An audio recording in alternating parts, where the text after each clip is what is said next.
I'm Joe Bevelacqua. And I'm Brian Cappiello. This is Preachers in Cars. Getting coffee. All right, Preachers in Cars getting coffee. It is a balmy 43 degrees. We're having a heat wave. We're having a heat wave. Why do I start out with the weather? I feel like I'm on the news. For this evening's Preachers in Cars Getting Coffee weather report, 43 degrees, partly sunny. Partly sunny. I could be a weatherman. I just have to make stuff up as I go. Well, sorry. Not going to go Any there. weathermen watching, we love you so We much. love You're weathermen. always right, and we believe everything you say. And I love the movie Groundhog Day, except for the results. Except for the results. Well, we had good service yesterday. Kai and I preached again, ended the series, What Happy Couples Know. I thought it went well. Can I tell you, I am impressed by you and Kaya, because I have thought these last 2 weeks you and Kaya have been up there preaching like really quality content, having fun while you're doing it. And I've given a lot of thought to the process of, if I had to write a sermon, I know how difficult it is when I'm by myself. Yeah.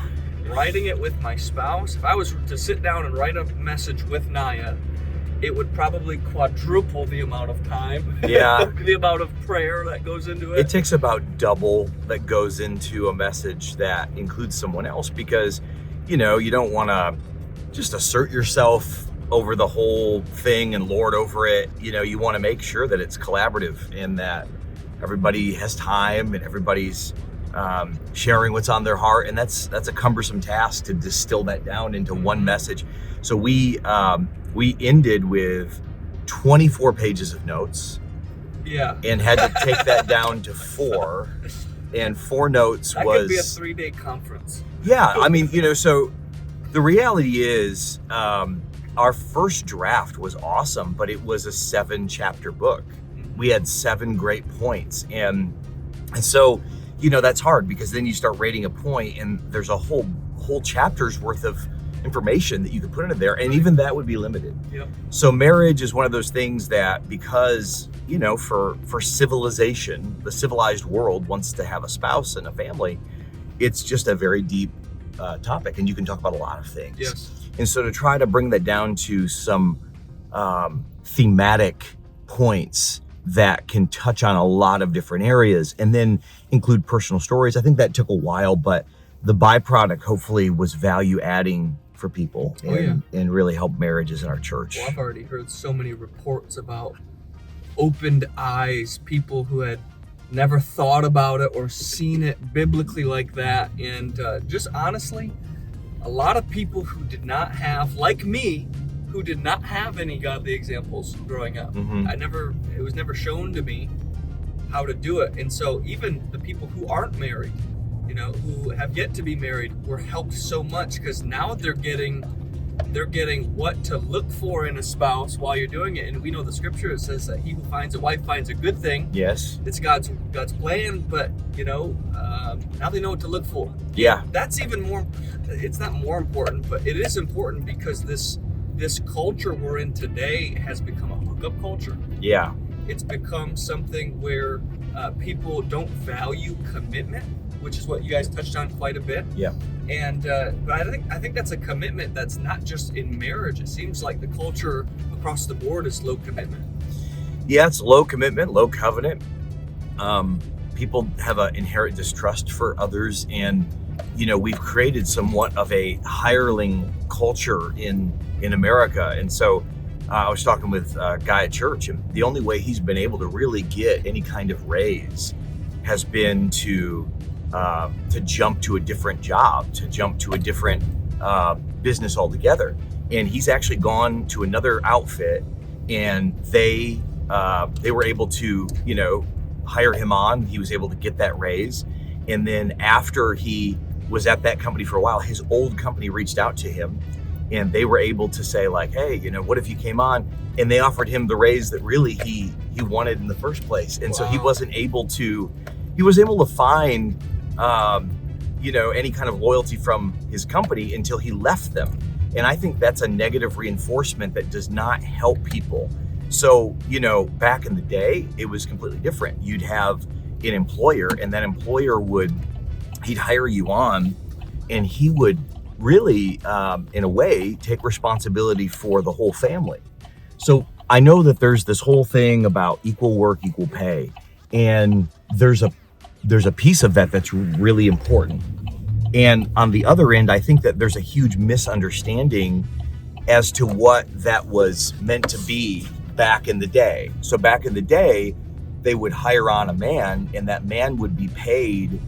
But the idea was, this guy's got a family, he's got kids, we've got to be good to him, we want to keep him. And so that doesn't exist today. Nobody's hiring. I do, but people don't hire people on thinking that, well, they have a whole family behind them. And so there's not a loyalty as much from employers. There are places that are like that are loyal, but it's fewer and far between. And then on the other end, the union mentality has created this culture that, in essence, says almost no matter what, there's an us and them, and they are holding out on us. And that has only doubled down on the poor culture from owners and management. And so there's this lack of loyalty there. I can't think of one teacher that I had in public school that didn't complain about how little that they were making, and didn't complain about how, what a great sacrifice that they were making in their lives to be with us.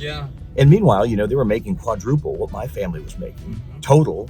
And so this is something that our young people are learning in school, and that is to be, disloyal, that you have to look out for yourself because no one else will look out for you. Right. And because you have trust. there's no trust. Because there's no trust, because there's no loyalty, there's no trust, and there's no loyalty. And so that penetrates into the home, and there is that you're out for your own in your home. Now, the only thing that interrupts that is the natural, primal, genetic, this protection and love that many people have for their children. And so what you see is a lot of families split up, and that the only reason why they split up is because, well, I need to look out for my kids. I need to look out for my young people. So I'm gonna split off, and I'm gonna look out for them. But that's the worst thing that can happen for them. And I'm not saying that there's no reason for divorce. If there's physical and severe abuse, the Bible gives reasons for yes, divorce. but outside of that, people get divorces for all kinds of reasons, including the fact that you don't know how to live with another person. And I think that is the lesson to be learned. So there's so much talk about systemic problems in our culture, but there is a problem in our families that if we do not iron this out and begin to live in a godly way, it really is going to erode a society. I don't care who's in the office, in the presidential office. I don't care who we elect.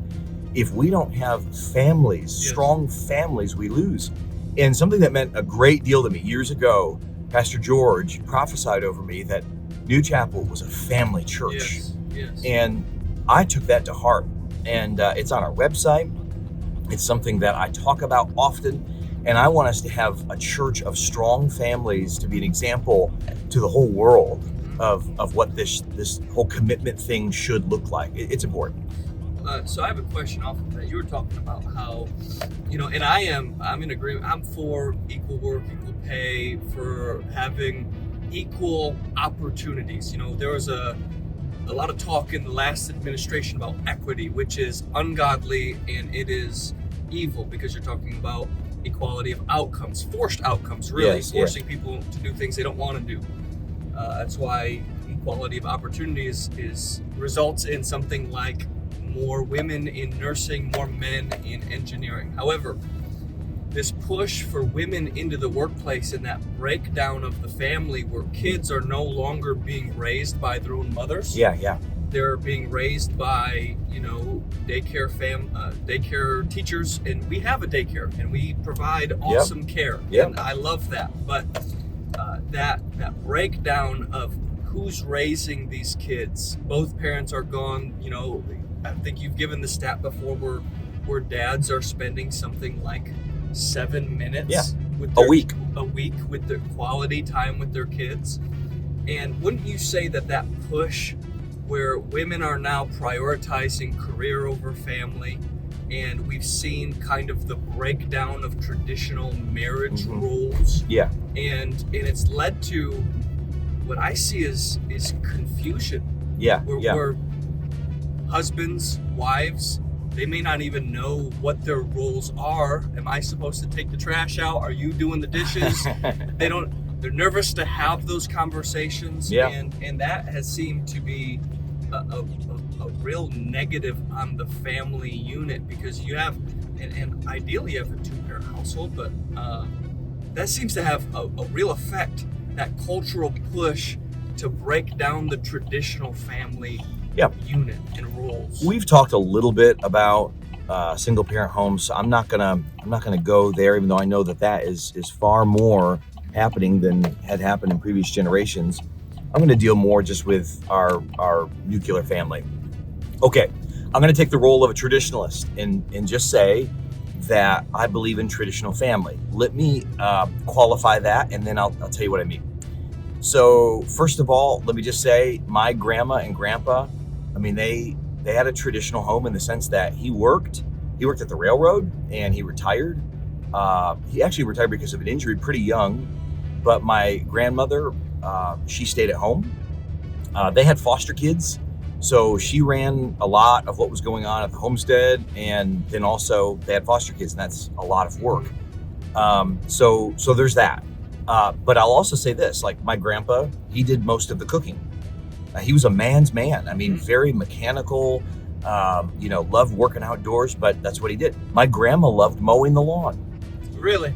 Loved it. They had a riding lawnmower. She'd just be smiling out there, loved getting the sun. And so, when we talk about who's taking out the trash, I don't think that is as big of a war as is what I want to talk about. And that is this. I don't want to diminish the fact that women can have a career. They certainly can.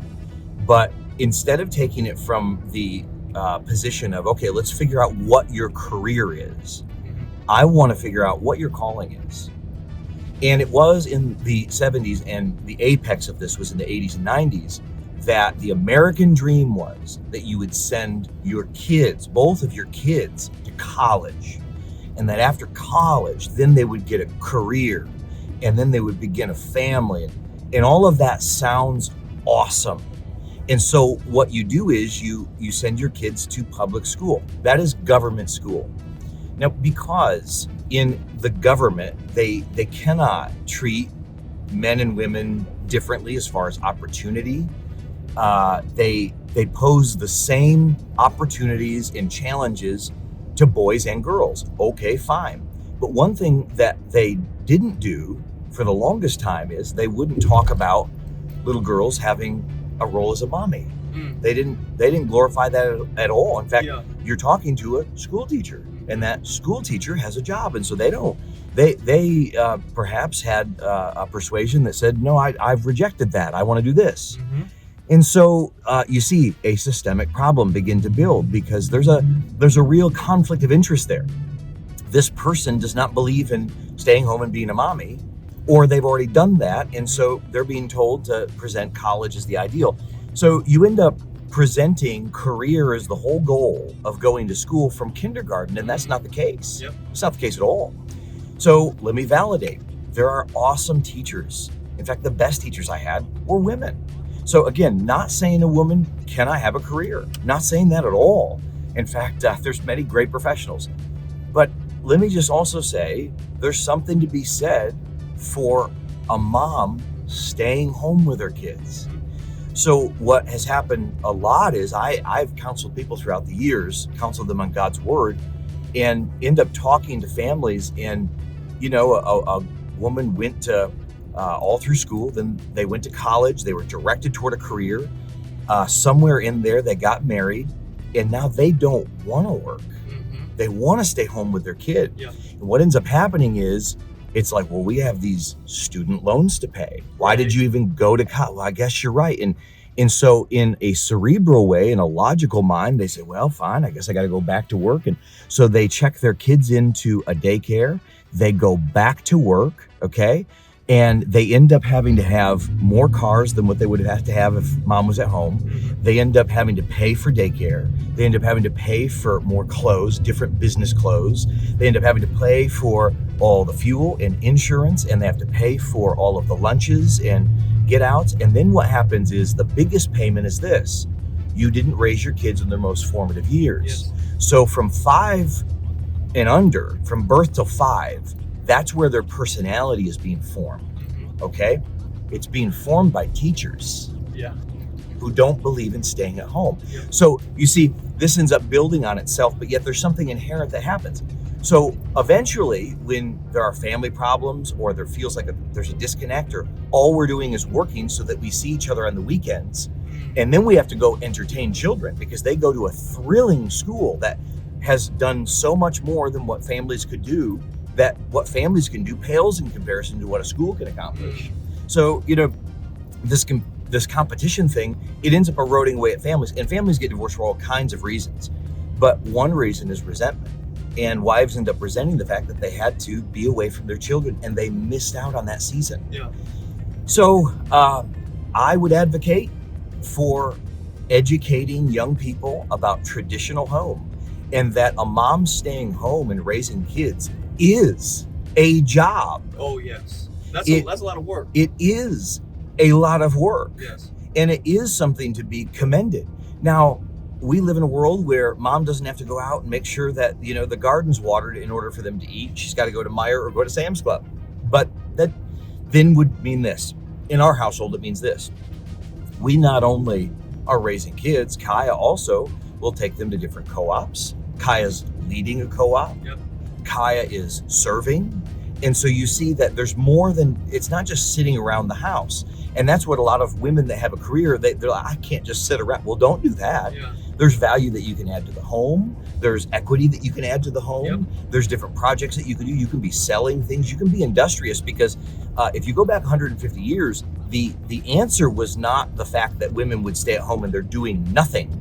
They were doing stuff, but they were doing it along with their family and doing it along with their kids. They were training up their kids in their most formative time. And so for a woman to stay home with the young kids especially, and then also add value in other ways, I don't think that needs to be looked down on. Now, we have professional women that attend our church. We have women that have side businesses. We have women who are counselors and nurses, and that serve as police officers, and all of that is awesome. Yes. But don't do any of it at expense of your family. And don't feel bad that you have to take an extended period of time off to raise your young kids. And don't think of it as I had to put my career aside and I did that. No, you're doing that because that's the best thing it can be, and that's the best thing for your kids. And so I think that we need to educate our young people that being a mom and staying home is an awesome, awesome, awesome and noble cause. It needs to be looked high on in culture and in society, not looked down on as though those people could never understand what it's like in the workplace. Buddy, don't people shouldn't say things they don't understand. You don't understand how hard it is to be home with kids all day. And so I am an advocate for traditional home. I'm also an advocate for traditional gender roles. And so I don't do a lot of laundry. I'm just going to say. I do zero. Every time I've actually done it, I've screwed it up somehow. So. And that's Kaya does the cooking, but I'm not going to weigh in on that as much, because, like I said, my grandparents had a wonderful marriage. We're married over 60 years. That's awesome. And so, listen, having a marriage like that, and yet he did most of the cooking.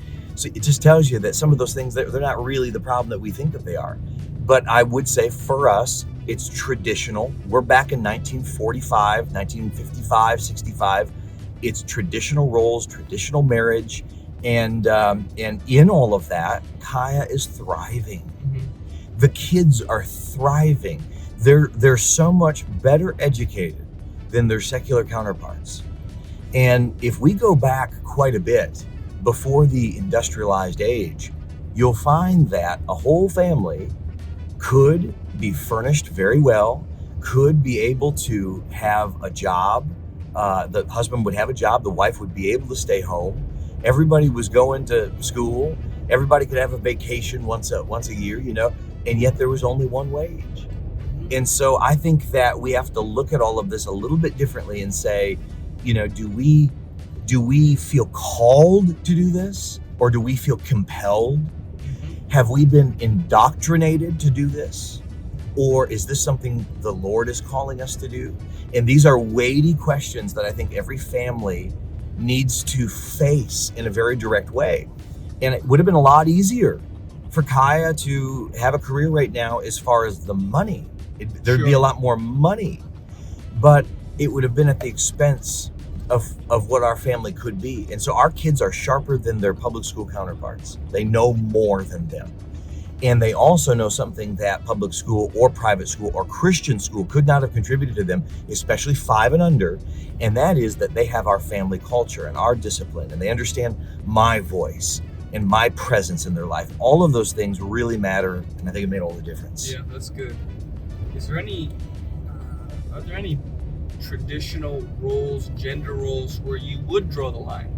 Say, hey, this is best case. It can work this way, but it is best case if husband is doing this, wife is doing this, and we keep these things in their lanes. And is there anything like that where you can think of where it'd be like, you know what, if my wife wants to do the trash and I actually like doing the dishes, I don't mind scrubbing some dishes. It's kind of, sometimes it's relaxing. Like, honey, you take Harvey into the living room and that pan, I'll go scrub that. You go do that. Is there anything where it's like, you know what, this should be put in the correct order? Well, I'm not going to weigh in on any men that want to help their wives with the dishes. It might help with your sex life if you do that. Hey. But I will say this. That's why I do it. Just kidding. I will say this, that your wife has no business working, sir, if you don't have a job. So outside of a very special circumstance, meaning you spontaneously and unexpectedly lost your job and your wife currently has a job and that would be a special circumstance where that's okay because you're looking and that's a moment in time. But don't be Cousin Eddie and be off the job for 11 years because you're holding out for management. Yep. No, you're a loser. And the Bible says that you're worse than an infidel if you do not provide for your own household. It's not right, sir. You need to work. And you know what? If she has a highly paid, lucrative job as a professional counselor, she has her own practice, and you're bagging groceries, I think that that's honorable, because in all labor there is profit, there is honor in all of that. And so good for you. It's not that it has to be all of it, but that bag of groceries better be enough to at least feed everybody, okay? And so you have to provide for your family. So, and then another would be, if there's a disability or something like that. I'm not talking about those situations because those are special circumstances. And I think anybody with common sense knows. But I'm talking about you're an able-bodied, of-age man. Get your butt to work. You have an obligation to your family. And it's not good that you wouldn't work. Before the fall of man, before sin came into the world, Adam had a job. Mm-hmm. He had a job. So you have to do this. You have to provide for your home. It has nothing to do with the fall or, you have a special thing. Well, I can just work from home and all I have to do is a couple hours. Listen, you need to use your time. And it's not 40 hours. Cut the crap. So if you have a job that only requires 40 hours and you get paid for that, wonderful. But if you are one of these people that they say you can work from home, awesome. But if it affords you an extra 20 hours that, hey, they're still paying you as much as a guy that would have, and you've tried to work more and they just don't want it. You can work from home and it's 20 hours.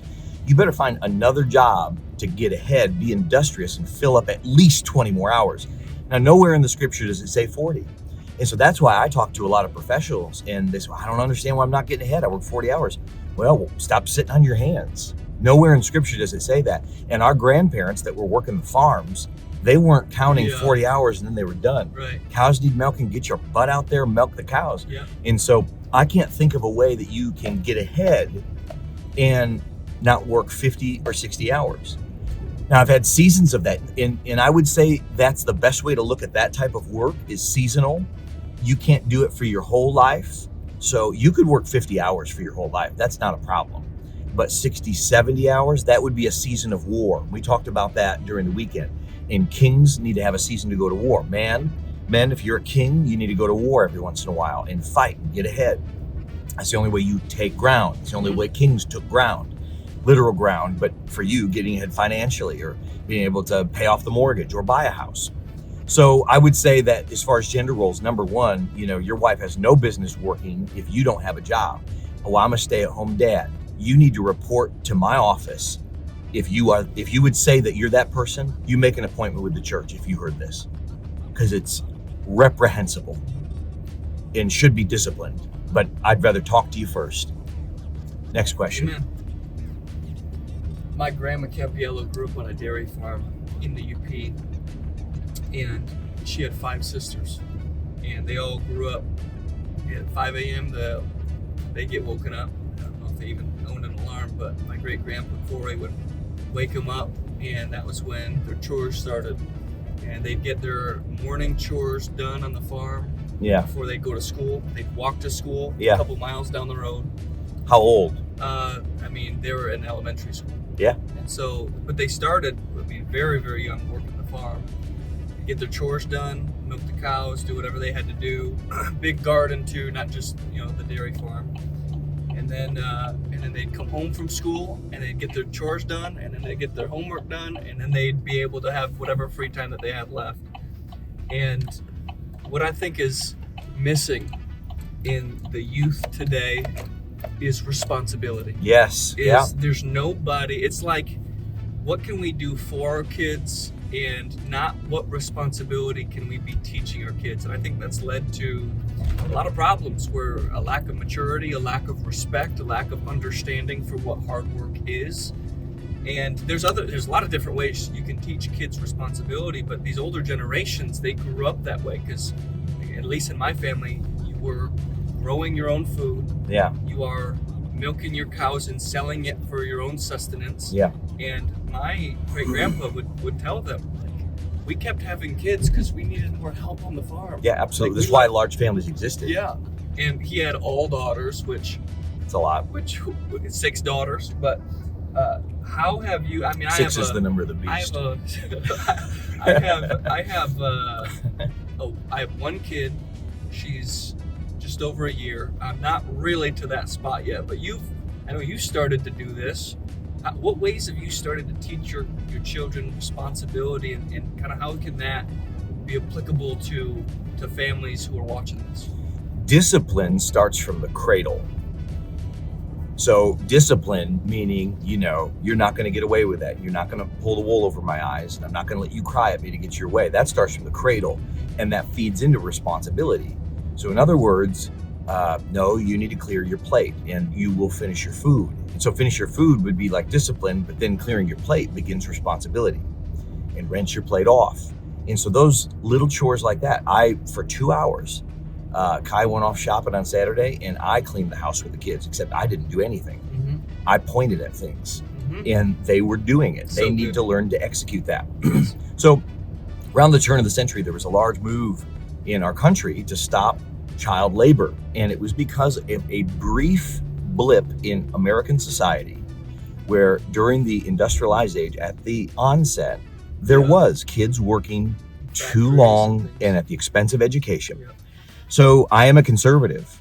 I can also accept that a civilized society requires education. I can accept that. Now, the child labor laws, the idea was that they're working, 15, 18 hours a day. It's not right. Okay. Yeah, that's just that's bad. So they say they can't, or they need to be limited severely. Today, what we have is a school that when kids get picked up at 7 o'clock in the morning and get dropped off at 3, but then their parents don't see them until 6, what's happened? Now you have a school where they apply something called homework. So it's okay that the school applies them homework, but it's not okay that they would have a job. And so there's no time for the parents to give them chores because we live in the industrialized age, and mom's not even going to be home until after 6. And so there's not chores and things to do. We're all resigned to our little half-acre lot. And so there's not cows to go milk, and there's not a lawn to mow and things like that. We rob our children by not making them work. So what we do is we disregard this child labor business. And if my kids are doing homeschool work, and then they're able to come into the church and visit dad. They'll even ask to do it because they're industrious. Can we sweep? Can we mop? And they'll mop the church. And I would say that's the equivalent of go milk the cows. And so there is a great disservice that we do to young people to make their life before 18 one massive vacation. And summer break should just be completely off and no responsibility. So my dad told me, hey, I'm gonna buy you about 3 pairs of jeans and about 5 or 6 t-shirts and probably 2 button-down shirts from Walmart. You're gonna get 1 pair of sneakers from Walmart. If you would like anything else, I'm behind you, I support you, but you're gonna have to go earn it. What? Yeah, you're gonna have to go earn it. How old are you? I was 10. And so I went and I started mowing lawns. And my dad, he let me use our lawnmower, and I think parents need to do those type of things. Charge you for it? No, he didn't. But he made me pay for gas. So the first couple of, weeks, maybe even months, he just filled up the gas with me, showed me how to do it. There's no point to be said in that. Yep. But eventually it was like, no, you've used this much fuel and it's gonna be about that much. I need you to pay me back. And so there was economy that was beginning to form there that was so healthy for me to begin to learn. And so I had to earn what I wanted. Well, that made it so when I went to go shop, I'm shopping with my money. Yes, you value it so much more. Oh, yes. And so what was a big deal when I was in middle school and high school was Abercrombie & Fitch and Doc Martens. Hey, Abercrombie's still cool. And so what? Yeah, I'll wear some. No, don't kid. It was high quality too. It's good. Probably overpriced, but it was high quality. And so I worked my butt off to be able to buy Abercrombie & Fitch and my Doc Martens. And I had Abercrombie & Fitch socks, everybody. And so I loved that stuff and took good care of it. Mm-hmm. I wore my Abercrombie socks out and then sewed them together. I learned how to sew. Nobody taught me how to do that. And we didn't have YouTube at the time because I wanted to have Abercrombie & Fitch socks, as though anybody would possibly know that. But I knew that, and I wanted to be sharp and be put together. Think about the stewardship that the responsibility created. Oh, for sure. And okay, how about this one? I remember I had to buy my winter coat. So I was a sophomore, and Dad was willing to buy me the super thin crap coat from Walmart. Mm-hmm. And I said, Dad, I don't want that. And he said, well, here's $20. And the coat that I wanted, it was from American Eagle. I admired some of my buddies that had a similar coat. It was $65. Excuse me. It was $65.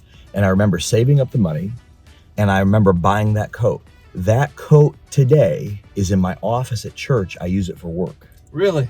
I bought that's a $65 coat. When did you buy that? A sophomore in high school. High school. That $65? So when you're a sophomore? Stewardship. I was 14 when I got a job at Plum's grocery store in Newaygo, and I was 2 years younger than what they wanted to hire. They wanted to hire 16-year-olds, but they knew me, they knew my dad, and I said, I'll work for free for a week to prove myself to you, and if you don't like my work, you don't have to hire me or pay me for that time. Well, of course, they said, well, no, Joe, we'll hire you. And so they gave me a shot. I worked harder than anybody there, and worked hard and long. And I remember one Christmas Eve, I was pushing carts out in the snow. And another time I remember it was Independence Day. It was 4th of July, and it was a busy day, but it was dark out and fireworks were going to start in no time. And another time it was raining, downpouring. And I remember my dad pulling past me several times. He probably did this, 3 dozen times in the course of my time that I was there. And he would roll down the window and he'd say, builds character. Yeah.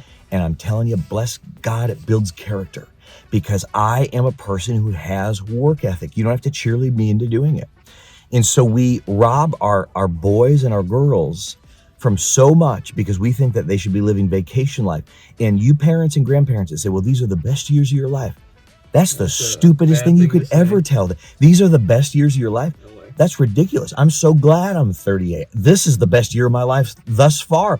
I thank God I'm not a 16-year-old with pimples on my forehead and a big nose, greasy forehead. I mean, No, thank you. Oh, I don't want to go. That's not the best years of my life. I'm living the best years of my life, and I plan to live my best year of my life next year. And so, no, it doesn't need to be a vacation.